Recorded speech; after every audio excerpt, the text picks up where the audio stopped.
Hello friends, कैसे हैं आप लोग। आई होप आप लोग अच्छे होंगे और अपनी तैयारी आप लोग अच्छे से कर रहे होंगे।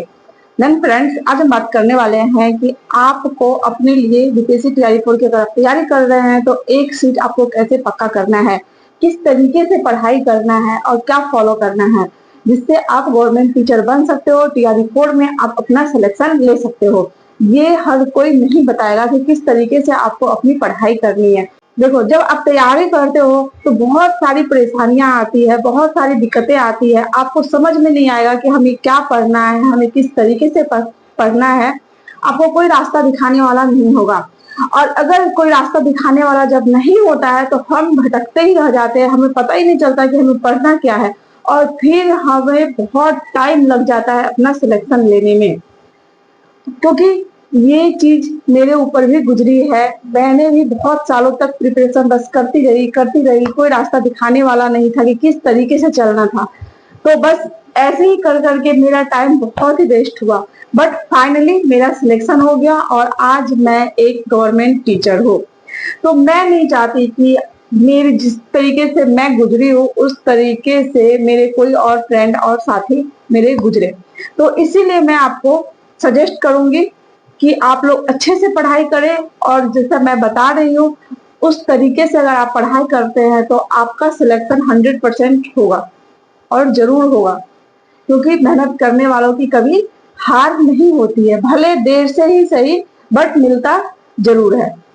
तो देखिए फ्रेंड, जब आप तैयारी करते हो तो सबसे इसमें पहला जरूरी है कि आपका सिलेबस, कि आप अपना सिलेबस निकालो। सिलेबस आपको देखना ही है, उसमें भटकना नहीं है।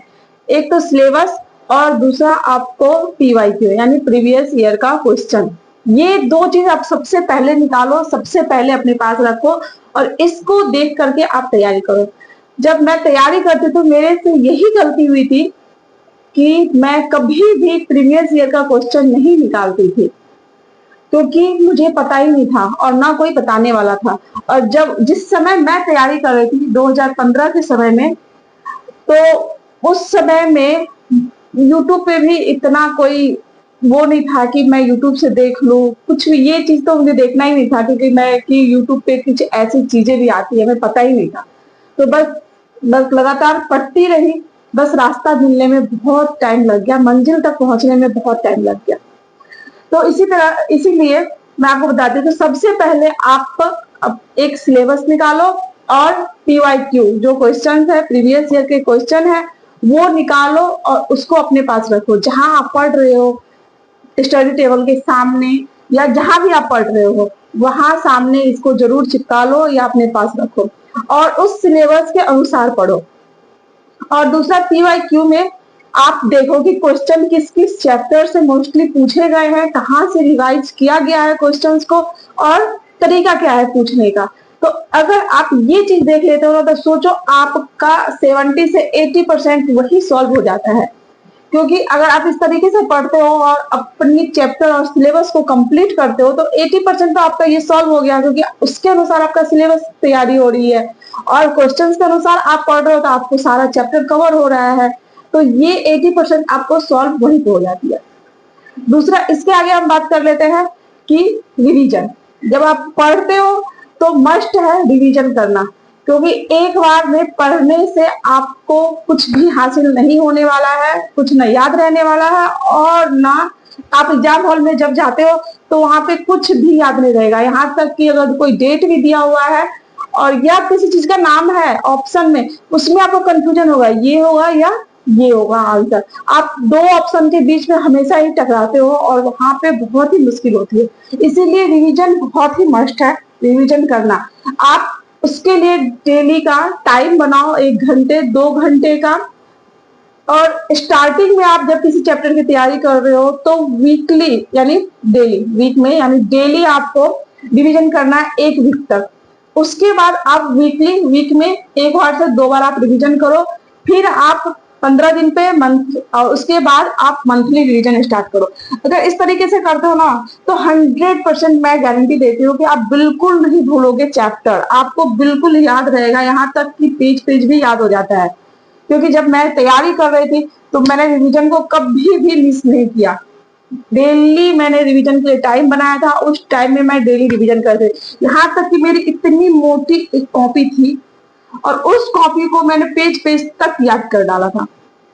मतलब पेज उल्टाती और मुझे पता था कि यहाँ पे ये होगा, यहाँ पे ये होगा, इसलिए मैं याद करती थी कहीं मिस ना हो जाए, एक वर्ड ना मिस हो जाए, इसलिए याद करती थी कि क्वेश्चन में या पेपर जब मैं देने जाऊं तो वहां पे कोई कंफ्यूजन न रह जाए, इसीलिए रिवीजन बहुत ही मस्ट है। उसके बाद आती है मॉक टेस्ट, कि आप मॉक टेस्ट जरूर लगाओ। जब आपका सिलेबस 50-60% तक कवर हो जाता है उसके बाद आप मॉक टेस्ट लगाना स्टार्ट कर दो, क्योंकि 50% आपका तो सिलेबस कवर है और 100% कोई नहीं कवर कर पाता है। अगर आप मॉक टेस्ट लगाते हो तो सोचो आपका 99% तक पूरा कवर हो जाएगा, क्योंकि जब आप मॉक टेस्ट लगा रहे हो तो जो क्वेश्चन आ रहे हैं तो ठीक है, जो क्वेश्चन नहीं आ रहे हैं, जहां पे गलती हो रही है आप उसको एनालिसिस करते हो, फिर उस क्वेश्चन का आंसर ढूंढते हो, फिर उसकी आप तैयारी करते हो। तो इससे है कि आपको 100% या 99% तक आपका सिलेबस कवर हो जाता है और आपकी तैयारी बहुत ही अच्छे से हो जाती है। देखो, अगर आपको सीट अपना लेना है, अगर आपको सिलेक्शन चाहिए तो मेहनत तो करनी पड़ेगी, बिना मेहनत के कुछ भी हासिल नहीं होता है। क्योंकि कोई भी, जितने भी लोग हैं जो कहते हैं कि मेरा अगर फर्स्ट अटेम्प्ट में भी निकल गया है, तो सोचो वो कितना ज्यादा मेहनत किया होगा कि उनका फर्स्ट अटेम्प्ट में निकल गया। और किसी का है कि 3 अटेम्प्ट में भी नहीं निकलता, 4 अटेम्प्ट में भी नहीं निकलता, वो बस बार बार पेपर ही देते रह जाते हैं। वो इसलिए ऐसा देते रह जाते हैं क्योंकि वो एकाग्रता के साथ तैयारी नहीं करते हैं, जो आपको रूटीन फॉलो करनी चाहिए वो आप नहीं करते हो, और जिस तरीके से पढ़ना चाहिए वो तरीका आप नहीं अपनाते, बस आप पढ़ते जाते हो। और अगर आप केवल पढ़ते जाओगे ना तो कभी आपका पेपर नहीं निकलेगा। जब तक आप सिलेबस नहीं देखोगे, PYQ नहीं देखोगे, मॉक टेस्ट नहीं लगाओगे और रिवीजन, ये 4 चीज अगर आप नहीं अपनाते हो तो कभी भी आपका पेपर नहीं निकल सकता है। बहुत जरूरी है ये 4 चीज अपनाना, और मेहनत तो करना ही पड़ेगा, बिना मेहनत का कुछ भी हासिल नहीं होता है। अगर आप मेहनत करते रहते हो और सच्चे दिल से मेहनत करते हो तो कभी कभी ऐसा होता है कि लेट से ही सही, अगर कोई बताने वाला नहीं है, गाइडेंस करने वाला नहीं है, लेट से ही सही लेकिन मंजिल जरूर मिलती है। तो आप लोग अपनी तैयारी अच्छे से करो और जो मैंने बताया है वो आप उसको फॉलो करो। रूटीन, अपने लिए एक रूटीन बनाओ। आप सबसे पहले इसमें भी है कि आप एक रूटीन बनाओ। एक तो मंथली टारगेट रखो कि मुझे मंथ में क्या क्या सिलेबस, कौन कौन सी चैप्टर आपको फिनिश करनी है। उसके बाद आप डेली का एक रूटीन बनाओ, एक कॉपी लो, पतली कॉपी लो या डायरी ले लो, उस पे आप डेली का एक रूटीन बना दो, डेली का टारगेट अपना फिक्स करो कि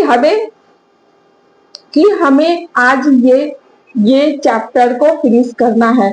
भले उसमें थोड़ा टाइम लग जाए, यानी पूरे दिन में आप अगर टाइम, जैसे कि आप मॉर्निंग में स्लॉट बनाते हो अपना पढ़ने का, बाय चांस आपको मॉर्निंग में टाइम नहीं मिला तो आप दिन में उसको कवर कर लो, बट पूरे दिन का वो आपका टारगेट रहेगा कि पूरे दिन में हमको ये इतना कवर करना है। और जब आपके माइंड में प्रेशर रहेगा कि हमको दिन में ये खत्म करना है तो आप यकीन नहीं मानोगे, आपको उस पर ध्यान रहेगा और आप जरूर उस टारगेट को अचीव कर लेते हो। भले आपका एक काम इधर रुक जाए मगर आपको अपना टारगेट अचीव करना है और आप कर लेते हो। तो इस तरीके से छोटे छोटे टारगेट जब आप अचीव करते हो ना तो एक दिन यही छोटे छोटे टारगेट मिलकर एक बड़ा टारगेट बन जाता है और आप अपने टारगेट यानी लक्ष्य को प्राप्त हो जाते हो। तो बस इसी तरीके से आपको पढ़ाई करनी है, अपने लिए छोटे छोटे टारगेट आप फिक्स करो और उसको अचीव करो और मन लगा के पढ़िए। और जिस तरीके से मैंने बताया है वो तरीका अपनाइए तो देखिए एक दिन आप जरूर अपने मंजिल को पाओगे और आपका भी सिलेक्शन होगा, और जो TRE 4 की तैयारी कर रहे हो उसमें जरूर आपका सिलेक्शन होगा। तो चलिए फिर मिलते हैं नेक्स्ट वीडियो में, तब तक के लिए जय हिंद, जय भारत, नमस्ते।